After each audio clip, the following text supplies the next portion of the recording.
Hi everyone, and thank you for joining me on another episode of the Tech Exec Podcast, where I'll help you create teams worth leading, because life's too short to lead mediocre teams, especially if you realize it too late. As always, I'm your host, Aviv Ben-Yosef, Tech Executive Coach and Consultant. I help people just like you create amazing teams, and I think that our topic today is very relevant to that, and that is Autopilot Hiring.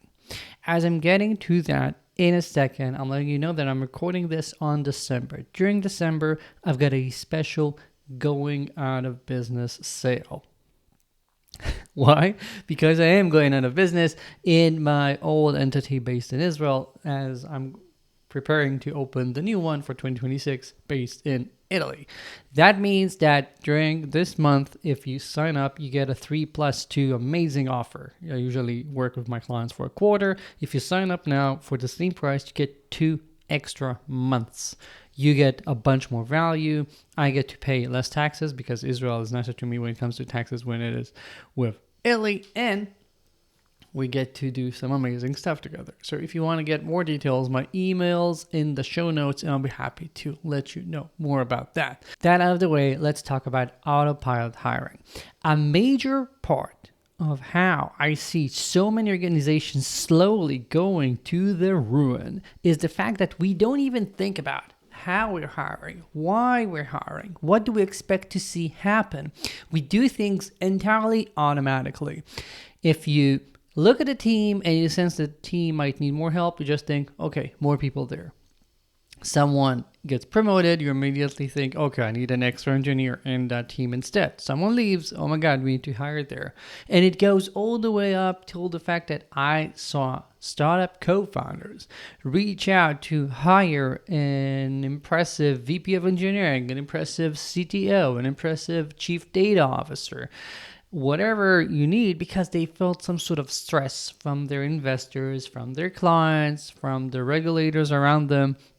And because of that, they just had this knee-jerk reaction, autopilot. Okay, I need to grab someone, put him there without taking a second and thinking, what do I expect this person to do? Do I actually even need this person in the company?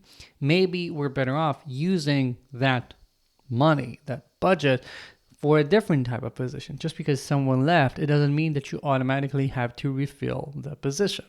And that's autopilot hiring. When we don't take a second and think, what do we actually want to achieve? And I know you don't have the energy for that. I know that you see things happening, you have to work fast, you have so many things on your plate, blah, blah, blah, whatever excuse you're telling yourself. So, a lot of times you might sit down and do this thinking and realize, yeah, I still need that person there.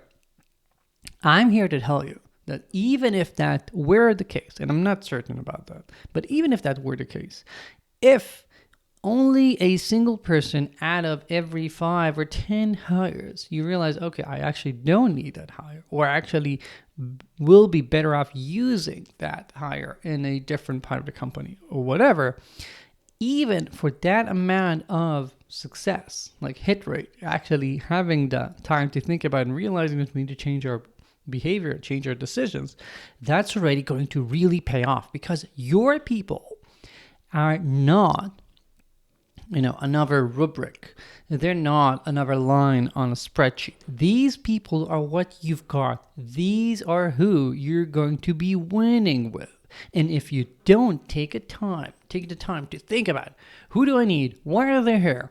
What are they going to do? You'll end up creating an organization haphazardly. And that's not how you create an amazing team. Every time, every episode, right? I started talking about the fact that we don't want to create mediocre teams.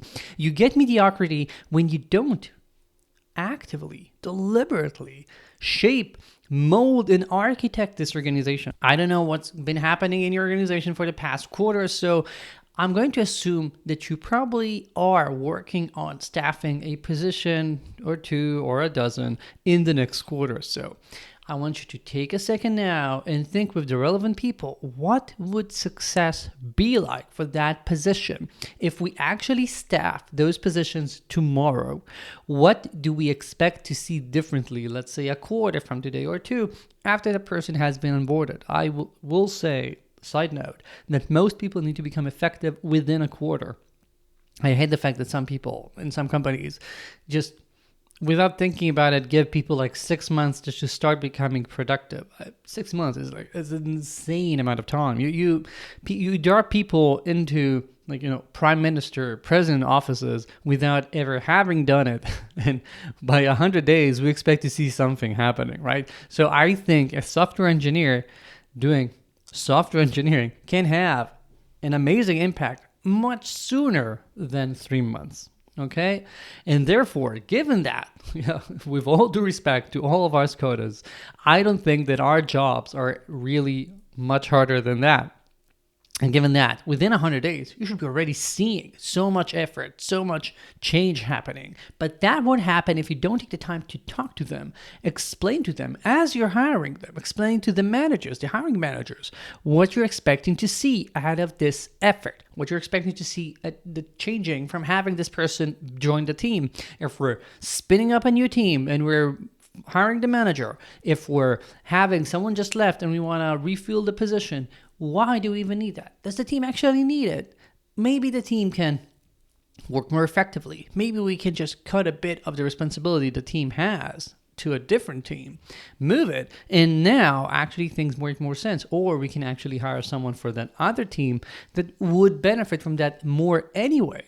Those are the things that we regularly don't take a second to think about. We just work on autopilot. We just push things the way we're used to. Oh yeah, we had a front-end engineer, they left, let's hire another front-end engineer. Maybe you no longer need another front-end engineer. Maybe just because I know that some of the best front-end engineers I work with are telling me that maybe the thing that AI has been doing best lately is creating the CSS for them. So maybe you don't need another front engineer right now. Maybe you can delay hiring the next one, and in the meantime, get another backend or whatever engineer and have your team get better when it comes to utilizing AI.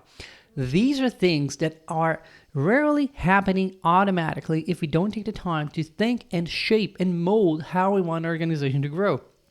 The same happens with any sort of manager you're getting. Do you automatically just promote someone from within the team because, that's what you've got within reach? I can just reach my hand, grab someone that's, okay, might as well make them a manager.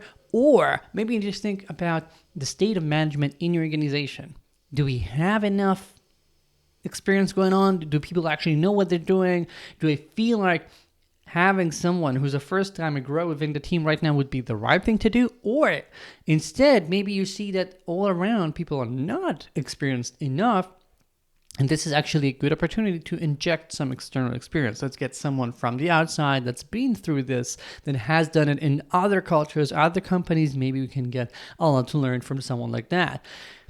I actually think that anytime we're making these sorts of decisions, we cannot just repeat, copy and paste whatever we did last time. We actually need to think about it, especially right now. This is not the startup of 2-3 years ago where you were always in hypergrowth. You always had so many people boarding.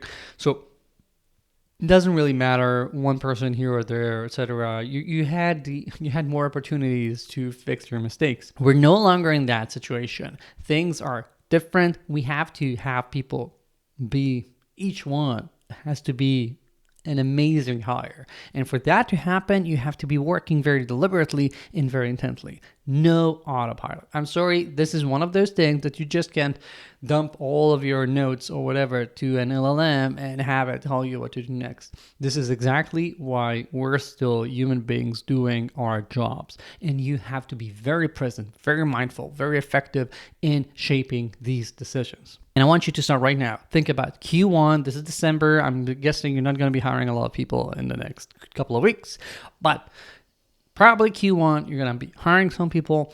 Stop. Don't continue without thinking.